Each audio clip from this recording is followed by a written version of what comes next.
વંદે ગુજરાત. નમસ્કાર દર્શક મિત્રો, આજના વર્ચ્યુઅલ ક્લાસરૂમ ટ્રેનિંગ પ્રોગ્રામમાં આપ સૌનું હાર્દિક સ્વાગત છે.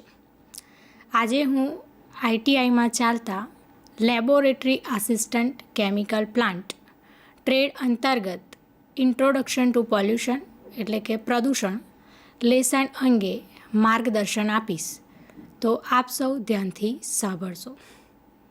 હાલના સમયમાં પ્રદૂષણ એ સમગ્ર વિશ્વ માટે ચિંતાનો વિષય બની રહ્યો છે. દિવસે ને દિવસે પ્રદૂષણનું પ્રમાણ વધી રહ્યું છે, જેને પરિણામે માનવ વસ્તી, અન્ય સજીવ સૃષ્ટિ અને માલ મિલકતને ખૂબ જ નુકસાન પહોંચી રહ્યું છે.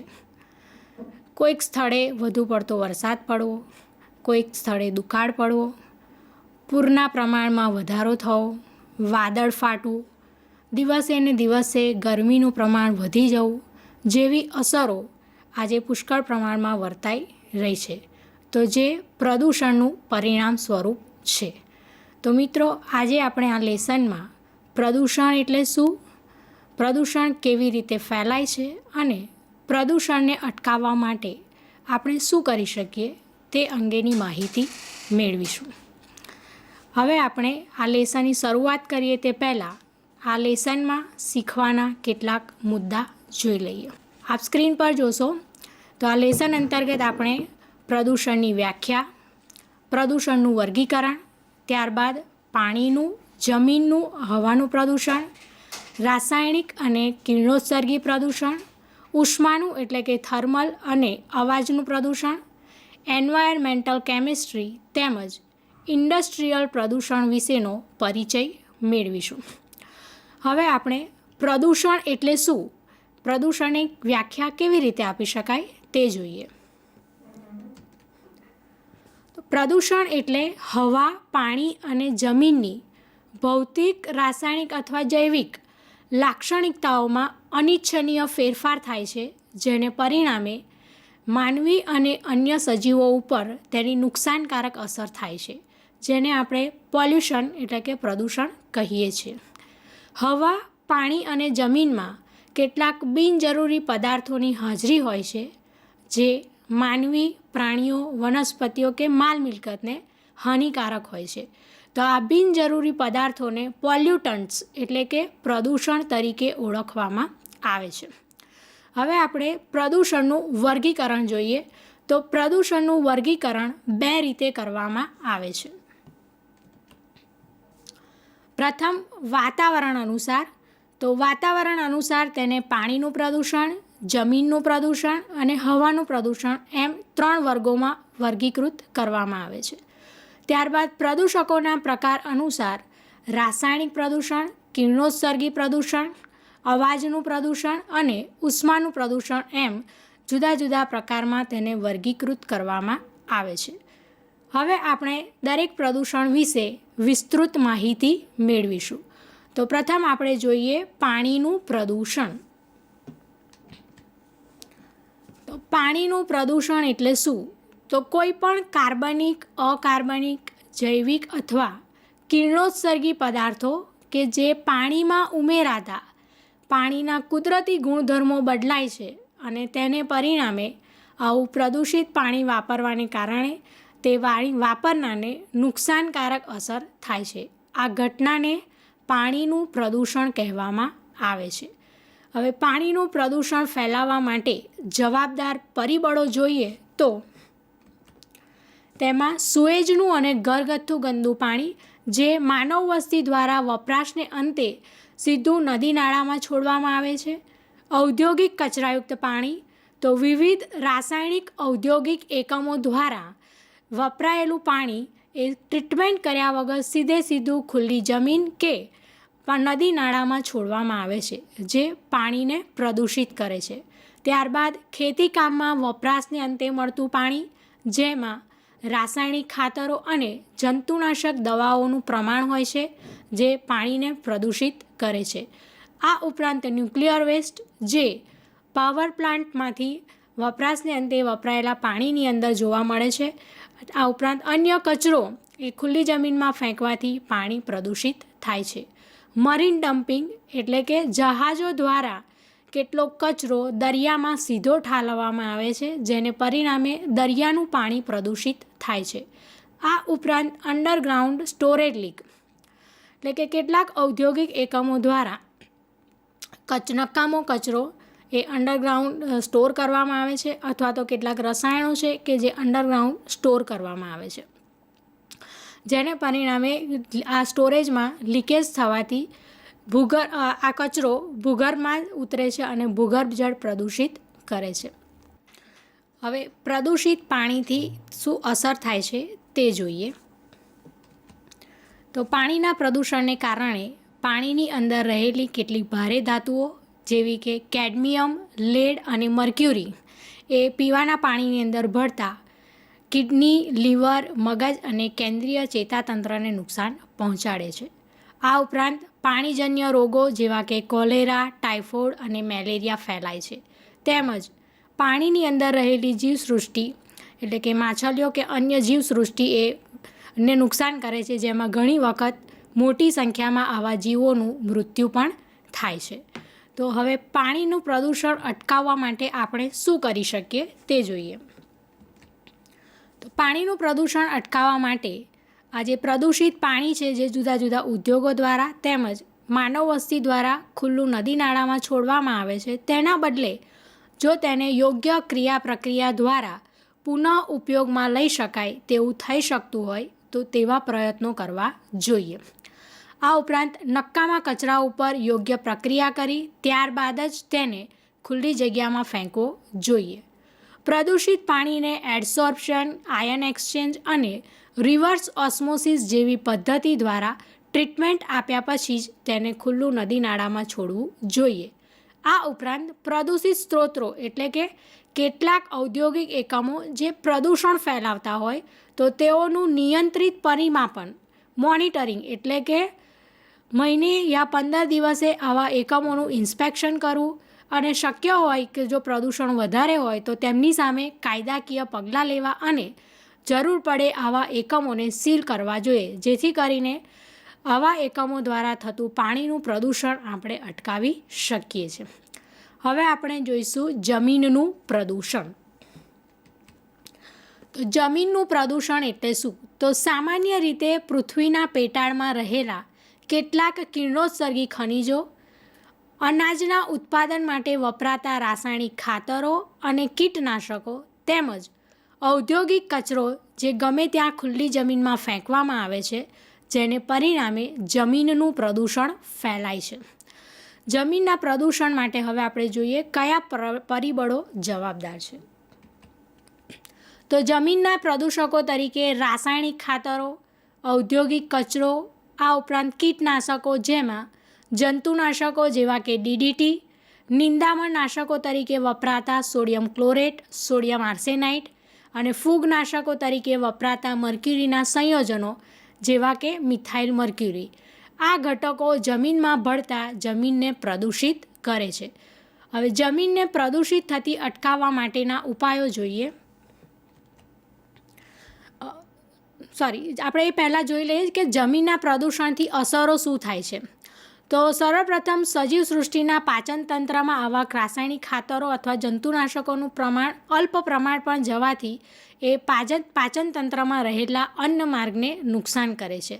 આ ઉપરાંત બાળકોમાં જન્મજાત ખામીઓ ઉદ્ભવે છે અને આંતરડાના રોગો જેવા કે એમિબિક ડિસેન્ટ્રી, કોલેરા, ટાઇફોઇડ, પોલિયો અને હિપેટાઇટિસ ફેલાય છે. જમીનના પ્રદૂષણના કારણે ઘણી બધી તકલીફો પડે છે. હવે આપણે આ પ્રદૂષણને કેવી રીતે અટકાવીએ તેના ઉપાયો જોઈએ. તો જમીનનું પ્રદૂષણ અટકાવવા માટે શક્ય હોય તેટલી વધુને વધુ જમીન ઉપર આપણે પાકનું વાવેતર કરવું જોઈએ, વધુને વધુ વૃક્ષો ઉગાડવા જોઈએ, કચરાનો ઝડપી અને યોગ્ય નિકાલ કરવો જોઈએ, ભૂગર્ભ જળ પ્રદૂષિત ન થાય તેના માટે શક્ય હોય તો જમીનનું ડ્રિલિંગ ઓછું કરવું જોઈએ. આ ઉપરાંત અનાજના ઉત્પાદન માટે આપણે રાસાયણિક ખાતરો અને જંતુનાશકનો ઉપયોગ કરીએ છીએ તે શક્ય હોય તો ઓછો કરવો જોઈએ. તો આટલા ઉપાયો દ્વારા આપણે જમીનનું પ્રદૂષણ અટકાવી શકીએ છીએ અને માનવ જીવન તેમજ અન્ય સજીવ સૃષ્ટિને નુકસાન થતું આપણે અટકાવી શકીએ છીએ. હવે આપણે જોઈશું હવાનું પ્રદૂષણ. હવાનું પ્રદૂષણ એટલે શું? તો જ્યારે વાતાવરણની અંદર ઘન રજકણો, પાણીની બાષ્પ અને અન્ય વાયુમય પદાર્થોની હાજરી એટલા પ્રમાણમાં હોય કે જેને કારણે માનવી, પ્રાણીઓ, વનસ્પતિઓ કે માલ મિલકતને નુકસાન થવાની શક્યતા હોય છે. આ ઘટનાને આપણે હવાનું પ્રદૂષણ તરીકે ઓળખીએ છીએ.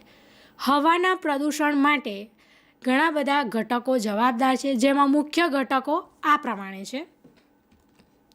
સર્વપ્રથમ રજકણો એટલે કે ઘન રજકણો જે હવામાં તરતા હોય છે અને ઉદ્યોગો દ્વારા છોડવામાં આવતા ધુમાડાની અંદર આ પ્રમાણ જોવા મળે છે. ત્યારબાદ સલ્ફરના ઓક્સાઇડ્સ, જેને આપણે SOx કહીએ છીએ, તો સલ્ફરનું દહન થવાને કારણે સલ્ફર ડાયોક્સાઇડ અને સલ્ફર ટ્રાયોક્સાઇડ બને છે, જે કેટલાક વાહનોના ધુમાડામાં તેમજ ઔદ્યોગિક એકમો દ્વારા છોડવામાં આવતા ધુમાડા દ્વારા વાતાવરણની અંદર પ્રવેશે છે. આ સલ્ફર ડાયોક્સાઇડ વાતાવરણમાં રહેલા પાણીના ભેજ સાથે રાસાયણિક પ્રક્રિયા કરે છે અને સલ્ફ્યુરિક એસિડ બનાવે છે અને આ રીતે સલ્ફરના ઓક્સાઇડ્સ દ્વારા હવા પ્રદૂષિત બને છે. ત્યારબાદ નાઇટ્રોજનના ઓક્સાઇડ્સ, તો નાઇટ્રોજનના ઓક્સાઇડ્સ એ સુપરસોનિક વિમાનો દ્વારા છોડવામાં આવતા ધુમાડામાં, આ ઉપરાંત કેટલાક ઔદ્યોગિક એકમો દ્વારા છોડવામાં આવતા ધુમાડાની અંદર રહેલા હોય છે, જે સીધું વાતાવરણની અંદર પ્રવેશે છે. કાર્બન મોનોક્સાઇડ, તો કાર્બનના અપૂર્ણ દહનને કારણે કાર્બન મોનોક્સાઇડ બને છે. આ ઉપરાંત કેટલાક વાહનો દ્વારા છોડવામાં આવતા ધુમાડામાં, આંતરદહન એન્જિનો દ્વારા છોડવામાં આવતા ધુમાડાની અંદર પણ કાર્બન મોનોક્સાઇડ રહેલો છે. આ ઉપરાંત બ્લાસ્ટ ફર્નેસ કે જેની અંદર કાર્બન ડાયોક્સાઇડ અને કાર્બન વચ્ચે રાસાયણિક પ્રક્રિયા થઈ ઘણા મોટા પ્રમાણમાં કાર્બન મોનોક્સાઇડ બને છે, જે ધુમાડા દ્વારા વાતાવરણની અંદર પ્રવેશે છે અને હવાને પ્રદૂષિત કરે છે. ત્યારબાદ કાર્બન ડાયોક્સાઇડ, તો કાર્બનના સંપૂર્ણ દહનથી કાર્બન ડાયોક્સાઇડ બને છે.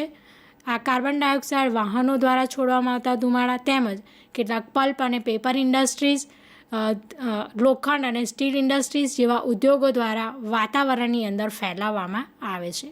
તો હવાના પ્રદૂષકો તરીકે ઘન રજકણો, સલ્ફરના ઓક્સાઇડ્સ, નાઇટ્રોજનના ઓક્સાઇડ્સ, કાર્બન મોનોક્સાઇડ અને કાર્બન ડાયોક્સાઇડ જવાબદાર છે. હવે પ્રદૂષિત હવા શ્વાસમાં જવાને કારણે અથવા તો હવા પ્રદૂષિત થવાને કારણે તેની શું અસરો થાય છે તે જોઈએ. તો હવાના પ્રદૂષણને કારણે પ્રદૂષિત હવા માનવીના ફેફસામાં જવાથી શ્વસન તંત્રના રોગો જેવા કે અસ્થમા અને બ્રોન્કાઇટિસ થઈ શકે છે. આ ઉપરાંત હવાની અંદર સલ્ફર ડાયોક્સાઇડનું પ્રમાણ વધવાને કારણે આંખોમાં બળતરા થવી, કાર્બન મોનોક્સાઇડની હાજરીને કારણે લોહીમાં ઓક્સિજન ધારણ કરવાની ક્ષમતા ઓછી થવી જેવી અસરો અનુભવાય છે. આ ઉપરાંત વનસ્પતિની વૃદ્ધિમાં ઘટાડો થાય છે, જળ જીવનને અસર થાય છે અને કેટલીક ઐતિહાસિક ઇમારતો કે જે આરસ પહાડની બનેલી હોય તેને કાળું કરે છે જેવી અસરો અનુભવાય છે. આ ઉપરાંત acid rain, ozone depletion, green house અને ગ્લોબલ વોર્મિંગ જેવી વૈશ્વિક સ્તરે અસરો અનુભવાય છે. હવાના પ્રદૂષણને અટકાવવા માટે આપણે શું કરી શકીએ તેના ઉપાયો જોઈએ. તો હવાનું પ્રદૂષણ અટકાવવા માટે આપણે શક્ય તેટલા વધુ વૃક્ષો વાવવા જોઈએ, ફટાકડા ફોડવા પર પ્રતિબંધ મૂકવો જોઈએ, વાહનો ચલાવવા માટે CNGનો વધુને વધુ ઉપયોગ કરવો જોઈએ અને શુદ્ધિકરણ પદ્ધતિનો ઉપયોગ કરવો જોઈએ, જેમાં હવાના શુદ્ધિકરણ માટે જુદી જુદી પદ્ધતિઓ અથવા તો યંત્રોનો ઉપયોગ થાય છે, તો તેનો ઉપયોગ કરવો જોઈએ. જેમાં કેટલાક ઔદ્યોગિક એકમોમાં ડસ્ટ એરેસ્ટર, સાયક્લોન સેપરેટર જેવા યંત્રો મૂકવામાં આવે છે, જે પ્રદૂષિત ધુમાડાની અંદર રહેલા ઘન રજકણો અને કેટલાક વાયુઓને શોષી લેવાનું કામ કરે છે. તો આ રીતે આપણે હવાનું પ્રદૂષણ અટકાવી શકીએ છીએ. હવે આપણે જોઈએ રાસાયણિક અને કિરણોત્સર્ગી પ્રદૂષણ. તો કેટલુંક ઔદ્યોગિક કચરાયુક્ત પાણી જે સીધું નદી નાળામાં કે ખુલ્લી જમીનમાં છોડવામાં આવે છે, તેની અંદર ખાતરો રહેલા હોય છે, ડિટર્જન્ટ, ઝેરી રસાયણો, ઉષ્મીય પ્રદૂષકો, કિરણોત્સર્ગી પદાર્થો અને ભારે ધાતુઓ રહેલી હોય છે, જે રાસાયણિક અને કિરણોત્સર્ગી પ્રદૂષણ ફેલાવે છે. હવે આપણે જોઈશું થર્મલ પોલ્યુશન એટલે કે ઉષ્માનું પ્રદૂષણ. તો પાણીનું તાપમાન વધવાને કારણે ઉષ્માનું પ્રદૂષણ થાય છે. થર્મલ પોલ્યુશન માટે સામાન્ય રીતે થર્મલ અને ન્યુક્લિયર પાવર પ્લાન્ટ જવાબદાર છે, જે વિદ્યુતનું ઉત્પાદન કરતા હોય છે. આ વિદ્યુતનું ઉત્પાદન કરતા એકમો પાણીનો ઉપયોગ કુલન્ટ તરીકે કરતા હોય છે અને ઉપયોગના અંતે ગરમ પાણી પાછું ત્યાંનું ત્યાં જ નાખતા હોય છે. આમ અચાનક તાપમાન વધવાને કારણે પાણીની અંદર રહેલી માછલીઓ અને અન્ય જલીય જીવો મૃત્યુ પામે છે, જેને આપણે થર્મલ પોલ્યુશન તરીકે ઓળખીએ છીએ. હવે આપણે જોઈશું અવાજનું પ્રદૂષણ. અવાજનું પ્રદૂષણ એટલે શું? તો ખલેલ પહોંચાડતો અથવા તો વધુ પડતો અવાજ જે માનવ અને પ્રાણીઓની જીવન પ્રણાલીને નુકસાન કરે છે તેને અવાજનું પ્રદૂષણ કહેવામાં આવે છે. સામાન્ય રીતે ઉદ્યોગોમાં આવેલા મશીનો, વાહનો, વિમાનો, રેલવે અને ટ્રાન્સપોર્ટેશન માટેના સાધનો અવાજનું પ્રદૂષણ ફેલાવે છે. અવાજના પ્રદૂષણને કારણે આપણને આ મુજબની અસરો થાય છે. અવાજના પ્રદૂષણથી આપણને કાયમી બહેરાશ આવી શકે છે, હાઈ બ્લડ પ્રેશર અને શ્વાસ લેવામાં તકલીફ પડવી જેવી અસર થાય છે. માનવ જીવન પર સ્ટ્રેસની અસર થાય છે, તેના મગજને અસર કરે છે, તેમજ આપણા અવાજને કાયમી નુકસાન થઈ શકે છે અને સ્ટ્રેસનું પ્રમાણ વધવાને કારણે ગુનાઓનું પ્રમાણ પણ વધે છે. તો આ રીતે અવાજનું પ્રદૂષણ આપણને ઘણી નુકસાનકારક અથવા હાનિકારક અસર કરી શકે છે. હવે આપણે એન્વાયરમેન્ટલ કેમિસ્ટ્રીમાં 3 અતિ મહત્ત્વની ઘટનાઓનો અભ્યાસ કરીશું, જેમાં એસિડ વર્ષા, ઓઝોન ક્ષયન, ગ્રીનહાઉસ અસર અને ગ્લોબલ વોર્મિંગનો અભ્યાસ કરીશું. તો સર્વપ્રથમ આપણે જોઈશું એસિડ રેઇન એટલે કે એસિડ વર્ષા. તો એસિડ વર્ષા એટલે વરસાદના પાણીમાં અધિક પ્રમાણમાં એસિડની હાજરી હોવી. એસિડ રેઇનમાં સામાન્ય રીતે સલ્ફ્યુરિક અને નાઇટ્રિક એસિડનું પાણીમાં બનેલું અસમ મિશ્રણ હોય છે.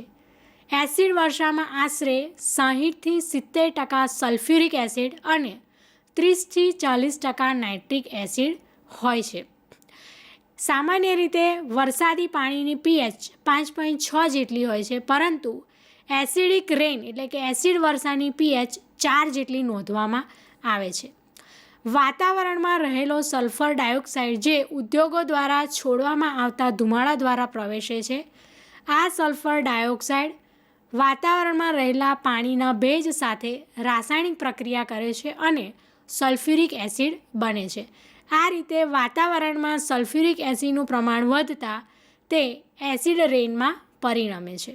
હવે એસિડ રેઇનના કારણે શું અસર થાય છે તે જોઈએ.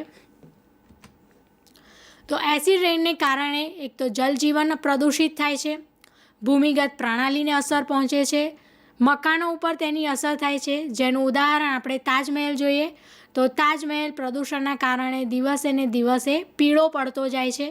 આ ઉપરાંત માનવ જીવન પર તેની અસર જોઈએ તો માનવીના ચેતાતંત્ર, શ્વસન તંત્ર અને પાચન તંત્રને તે નુકસાન કરે છે. હવે એસિડ રેઇન અટકાવવા માટે આપણે શું કરી શકીએ તે જોઈએ. તો એસિડ વર્ષા અટકાવવા માટે એસિડયુક્ત પાણી છે તે સંગ્રહિત પાણી છે તેને આપણે કડી ચૂનાથી ટ્રીટમેન્ટ આપી અને તેને નુકસાનકારક થતું અટકાવી શકીએ છીએ. આ ઉપરાંત SOx એટલે કે સલ્ફરના ઓક્સાઇડ્સ અને NOx એટલે કે નાઇટ્રોજનના ઓક્સાઇડ્સ ઉત્સર્જિત કરતા એકમો માટે સ્વચ્છ હવાદારો લાગુ પાડવાથી એટલે કે આવા એકમો સામે આપણે યોગ્ય પગલાં લઈએ અથવા તો તેનું મોનિટરિંગ કરી અને શક્ય હોય તો આવા એકમોને સીલ કરી અને આપણે SOx અને NOx વાતાવરણમાં ભળતા અટકાવી શકીએ છીએ. આ ઉપરાંત હવામાં ધુમાડાના પ્રવાહને વધુ વેગવંત બનાવતા યંત્રો દ્વારા એસિડ વર્ષાનું નિયંત્રણ કરી શકાય છે. હવે આપણે જોઈએ ઓઝોન ડિપ્લીશન એટલે કે ઓઝોન ક્ષયન, ઓઝોનનો નાશ થવો ટૂંકમાં. તો ઓઝોન એ આછા જાંબલી રંગનો વાયુ છે જે માનવ જીવન માટે સૂર્યના હાનિકારક પારજાંબલી વિકિરણો સામે એક સંરક્ષણ દિવાલની જેમ રક્ષણ આપે છે. સામાન્ય રીતે વાતાવરણમાં રહેલો CFC એટલે કે ક્લોરોફ્લોરોકાર્બન ઓઝોન ક્ષયન માટે જવાબદાર ગણવામાં આવે છે. વાતાવરણની અંદર ક્લોરોફ્લોરોકાર્બન ભળવાથી તેનું સૂર્યપ્રકાશની હાજરીમાં વિઘટન થાય છે, જે ક્લોરીન નામનો મૂલક વાતાવરણની અંદર મુક્ત કરે છે. આ મુક્ત ક્લોરીન મૂલક હવામાં રહેલા ઓઝોન સાથે રાસાયણિક પ્રક્રિયા કરે છે અને ઓઝોનનો નાશ કરે છે. આમ જેમ વધુને વધુ ક્લોરીન મૂલક વાતાવરણમાં ભળે છે તેમ વધુને વધુ ઓઝોનનું ક્ષયન થાય છે. આ રીતે ઓઝોન નાશ પામે છે. પૃથ્વીની સપાટીથી 25થી 30 કિલોમીટરની ઊંચાઈએ ઓઝોન રહેલો હોય છે, જેની સાંદ્રતા 10 ppm જેટલી હોય છે. ઓઝોન ક્ષયન માટે વાતાવરણમાંનો ફ્રીઓન જવાબદાર છે, જે ક્લોરોફ્લોરોકાર્બન સંયોજનો અને નાઇટ્રોજનના ઓક્સાઇડ ધરાવે છે. નાઇટ્રોજનના ઓક્સાઇડ કેટલાક સુપરસોનિક વિમાનો દ્વારા છોડવામાં આવતા ધુમાડા દ્વારા પણ પ્રવેશે છે. એક અંદાજ મુજબ નાઇટ્રોજનના ઓક્સાઇડ 40% ઓઝોનના ક્ષયન માટે જવાબદાર ગણવામાં આવે છે. ઓઝોન ક્ષયન અટકાવવા માટે આપણે વાતાવરણની અંદર આલ્કેન શ્રેણીના રસાયણોનો છંટકાવ કરી શકીએ છીએ. આ ઉપરાંત CFC એટલે કે ક્લોરોફ્લોરોકાર્બનના ઉત્પાદનમાં 50% ઘટાડો કરવાથી અને ધ્રુવીય સમતાપી વાદળોની રચના કરવાથી જે ઉનાળામાં તૂટે છે અને ઓઝોન ક્ષયન થતું અટકાવે છે. તો આ રીતે આપણે ઓઝોનનું ક્ષયન અટકાવી શકીએ છીએ. હવે આપણે જોઈશું ગ્રીન હાઉસ ઇફેક્ટ. તો પૃથ્વી પરથી પાછા ફેંકાયેલા સૂર્યના ઉષ્મા વિકિરણોને વાતાવરણમાં રહેલા કાર્બન ડાયોક્સાઇડ, મિથેન, ઓઝોન વગેરે વાયુઓના શોષી લેવાના ગુણધર્મને કારણે ઉદ્ભવતી અસરને ગ્રીન હાઉસ ઇફેક્ટ કહેવામાં આવે છે. પૃથ્વીનું વાતાવરણ ગ્રીન હાઉસના કાચ અથવા પ્લાસ્ટિકના છાપરા અને દિવાલોની જેમ વર્તે છે. આથી ગ્રીન હાઉસ અસર નામ અપાયું છે. હવે જોઈએ ગ્લોબલ વોર્મિંગ. તો જેવી રીતે ગ્રીન હાઉસમાં દાખલ થયેલા સૂર્યકિરણો વનસ્પતિ સુધી પહોંચી શકે છે, પરંતુ વનસ્પતિ દ્વારા ઉત્પન્ન થતી ઉષ્મા બહાર જઈ શકતી નથી. પરિણામે ગ્રીન હાઉસના અંદરના તાપમાનમાં વધારો થાય છે. આ જ રીતે પૃથ્વીનું વાતાવરણ બધા જ સૂર્યકિરણોને પૃથ્વી સુધી પહોંચવા દે છે. આથી સપાટી ગરમ થાય છે. પરંતુ વાતાવરણમાં રહેલા carbon dioxide, methane, ozone, CFC અને પાણીની વરાળ આ ઉષ્માનું શોષણ કરે છે. આથી વાતાવરણમાં ઉષ્માનો ઉમેરો થાય છે, જે ગ્લોબલ વોર્મિંગ કહેવાય છે. હવે ગ્લોબલ વોર્મિંગની અસરો જોઈએ. તો ગ્લોબલ વોર્મિંગના કારણે પૃથ્વીના સરેરાશ તાપમાનમાં વધારો થાય છે, હવામાનમાં ફેરફાર થાય છે, ધ્રુવીય બરફના ખડકો પીગળવાથી દરિયાઈ સપાટીમાં વધારો થાય છે અને દરિયાઈ સપાટી વધવાના કારણે નદીઓમાં પૂરની સંખ્યા અને તીવ્રતામાં વધારો થાય છે. આ ઉપરાંત જમીનનું ધોવાણ પણ થાય છે. CO2નું પ્રમાણ વધતા વનસ્પતિની વૃદ્ધિ ઝડપી બને છે. પરિણામે મેલેરિયા, ડેન્ગ્યુ, પીળો તાવ તથા ચેપી રોગો ફેલાય છે. હવે આપણે ગ્લોબલ વોર્મિંગ અને ગ્રીન હાઉસ ઇફેક્ટની અસર કેવી રીતે થાય છે તે એક વિડીયો દ્વારા જોઈશું. આપ ચિત્રમાં જોઈ શકો છો, એક સ્ટ્રક્ચર બનાવેલું છે જે સંપૂર્ણ કાચનું બનેલું છે અને વનસ્પતિની આસફરતે આ પ્રકારના સ્ટ્રક્ચર બનાવવામાં આવે છે. આ કાચનું બનેલું સ્ટ્રક્ચર સૂર્યના કિરણોને પૃથ્વી સુધી પહોંચવા દે છે અને આ સૂર્યના કિરણો સહેલાઈથી આ કાચના હાઉસની અંદર પ્રવેશે છે. પરિણામે આ સ્ટ્રક્ચરની અંદર રહેલી જમીનની સપાટી ગરમ થાય છે. સપાટી ગરમ થવાને કારણે ઉષ્મા વિકિરણ પામે છે, પરંતુ કાચની દિવાલ આ ઉષ્મા વિકિરણોને બહાર જવા દેતું નથી. જેમ જેમ સૂર્યની ગરમી અંદર પ્રવેશે છે તેમ વધુને વધુ ઉષ્મા વિકિરણ થાય છે, પરંતુ બહાર જવાને ન કારણે અંદરનું તાપમાન વધે છે, જેને આપણે ગ્રીન હાઉસ તરીકે ઓળખીએ છીએ. હવે આ જ અસર આપણે પૃથ્વી માટે જોઈએ તો પૃથ્વીનું વાતાવરણ કાચની દિવાલની જેમ વર્તે છે, જે સૂર્યના કિરણોને પૃથ્વીની સપાટી સુધી પહોંચવા દે છે. પરિણામે સપાટી ગરમ થાય છે અને ઉષ્મા વિકિરણ પામે છે. પરંતુ વાતાવરણની અંદર રહેલા કાર્બન ડાયોક્સાઇડ, નાઇટ્રોજન ડાયોક્સાઇડ, હવાનો ભેજ આ ઉષ્મા વિકિરણોને પાછા બહાર જવા દેતું નથી. પરિણામે આ ઉષ્મા વિકિરણ દ્વારા ગરમી વાતાવરણમાં જ રહે છે. ઉદ્યોગો દ્વારા વધુને વધુ કાર્બન ડાયોક્સાઇડ વાતાવરણમાં છોડવામાં આવે છે, જેથી ઉષ્મા વિકિરણની ગરમી એ બહાર જતી નથી અને વાતાવરણની અંદર જ શોષાય છે, જેને પરિણામે વાતાવરણનું તાપમાન વધે છે, જેને આ ગ્રીન હાઉસ અસર કહેવાય છે. અને જેને પરિણામે આપણે જે અસર અનુભવીએ છીએ જેને નામ અપાયું છે ગ્લોબલ વોર્મિંગ. હવે આપણે જોઈશું વાતાવરણનું પ્રદૂષણ ફેલાવતા કેટલાક ઉદ્યોગો. તો સલ્ફ્યુરિક એસિડ ઉદ્યોગ.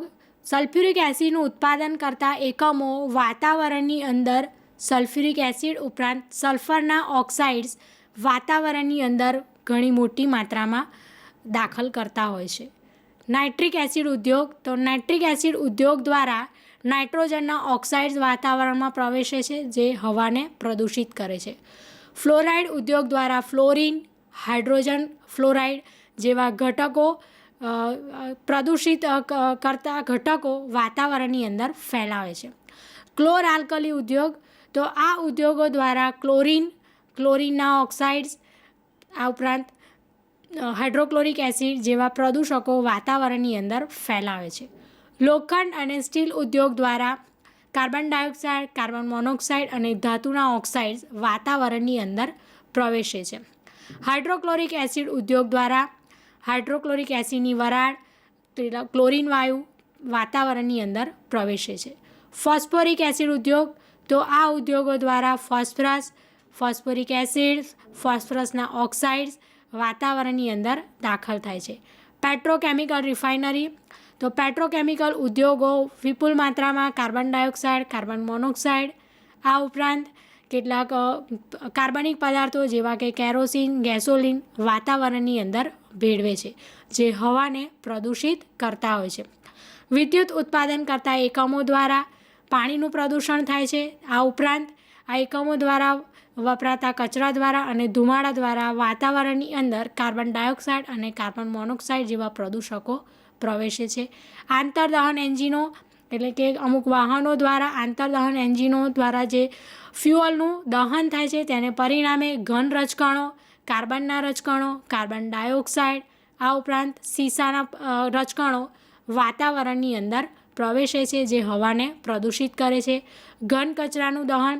તો ખુલ્લામાં કચરાને બાળવાથી hydrogen sulphide, ammonia, carbon dioxide, સલ્ફરના ઓક્સાઇડ્સ વાતાવરણની અંદર પ્રવેશે છે. કિરણોત્સર્ગી કુદરતી ખનિજોના પ્રાપ્તિસ્થાનો, જેમાં આ કિરણોત્સર્ગી પદાર્થોને કારણે કેટલાક રેડિયો એક્ટિવ પદાર્થો બહાર ફેંકાય છે, જે હવામાં રહેલા ઘન રજકણો ઉપર અવલંબિત થાય છે અને પરિણામે તે કિરણોત્સર્ગી પ્રદૂષણ ફેલાવે છે.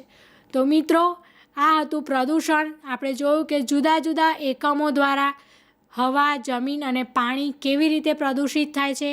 આમ ટૂંકમાં પ્રદૂષણ એ એક ઝડપી અને બિન આયોજિત ઔદ્યોગિક વિકાસ અને વસ્તી વધારાનું પરિણામ છે. હવે આપણે કેટલાક પ્રશ્નો જોઈએ તો જેના દ્વારા આ લેસનમાં આપણે શું શીખ્યા તે અંગેની એક ટૂંકમાં આપણને માહિતી મળશે. તો આ લેસન દ્વારા આપણે જોયા કે પ્રદૂષણ એટલે શું. તો ટૂંકમાં હવા, જમીન અને પાણીને કેટલાક પદાર્થો જે પ્રવેશે છે, જે તેની ભૌતિક, રાસાયણિક અને જૈવિક લાક્ષણિકતાઓ બદલે છે, જેને આપણે પ્રદૂષણ કહીએ છીએ. પ્રદૂષણનું વર્ગીકરણ કરો.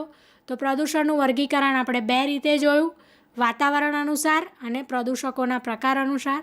ત્યારબાદ એસિડ રેઇન એટલે શું. તો વરસાદની અંદર સલ્ફ્યુરિક એસિડનું પ્રમાણ વધવાને કારણે એસિડ રેઇન થાય છે. ઓઝોન ક્ષયન શું છે તેના બે કારણો જણાવો. તો ઓઝોન ક્ષયન એટલે કે ઓઝોનનું રાસાયણિક પ્રક્રિયા દ્વારા નાશ થવું, તેના માટે બે કારણો જવાબદાર છે, એક નાઇટ્રોજનના ઓક્સાઇડ્સ અને વાતાવરણમાં રહેલો ક્લોરોફ્લોરોકાર્બન. ત્યારબાદ ગ્રીન હાઉસ અસર એટલે શું અને ગ્લોબલ વોર્મિંગની અસર જણાવો. તો આપણે વિડીયો દ્વારા તેમજ સ્ક્રીન દ્વારા પણ આપણે જોયું કે ગ્રીન હાઉસ અસર શું છે અને ગ્લોબલ વોર્મિંગ અસર શું છે. ત્યારબાદ છે વરસાદી પાણીની પીએચ અને એસિડ વરસાદની પીએચ જણાવો. તો એસિડ રેન અંતર્ગત આપણે જોયું કે વરસાદી પાણી જે સામાન્ય રીતે હોય છે તેની પીએચ 5.6 જેટલી હોય છે, જ્યારે એસિડિક પાણીની પીએચ કેટલી હોય છે? 4. તો જે આપણે એસિડ રેન અંતર્ગત જોયું. ત્યારબાદ હવાના પ્રદૂષકો.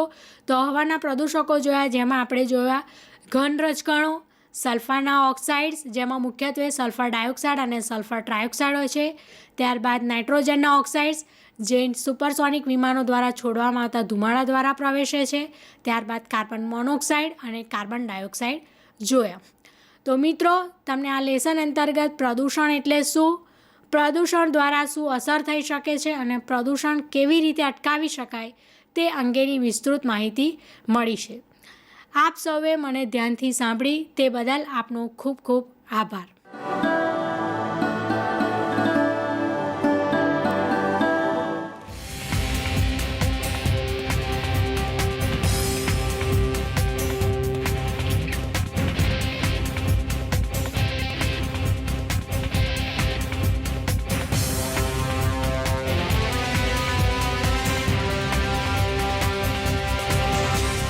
વંદે ગુજરાત.